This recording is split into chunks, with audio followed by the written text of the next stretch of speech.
మతంలో ప్రస్తావించిన చిరంజీవులు ఇక్కడ ఉన్నారు. వాళ్ళని ఇప్పుడు చూద్దాం. విభీషణుడు రామాయణ విరోధి అయిన రావణుడి తమ్ముడు విభీషణుడు. అతను రావణుడి వైపు నుండి ఫిరాయించాడు అండ్ లార్డ్ రామ యొక్క దళాలలో చేరాడు. చెడుపై యుద్ధంలో హెల్ప్ చేశాడు. అతని విధేయత అండ్ నీతి కారణంగా అతను చిరంజీవులలో ఒకరిగా పరిగణించారు.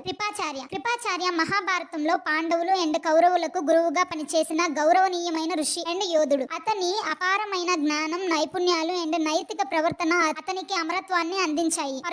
పరశురాముడు విష్ణువు యొక్క 6వ అవతారం. అతను గొడ్డలితో తన నైపుణ్యాలకు ప్రసిద్ధి చెందిన యోధుడు. ఋషి మార్కండేయ భక్తి అండ్ తపస్సుకు ప్రసిద్ధి చెందిన ఒక గౌరవనీయమైన ఋషి. అతను శివుని నుండి ఆశీర్వాదం పొందాడు. అతనికి అమరత్వాన్ని ప్రసాదించాడు. ఈ 8 మంది చిరంజీవులు హిందూ పురాణాలలో ప్రత్యేకమైన పాత్రలను కలిగి ఉన్నారు అండ్ వివిధ ధర్మాలు, వీరత్వం, భక్తి అండ్ జ్ఞానానికి ప్రతీకగా ఉన్నారు. నా వీడియో మీ ఫ్రెండ్స్ అండ్ ఫ్యామిలీకి షేర్ చేయండి. నా వీడియో కనుక నచ్చితే లైక్ చేయండి, షేర్ చేయండి, సబ్స్క్రైబ్ చేసుకోవడం మాత్రం మర్చిపోకండి.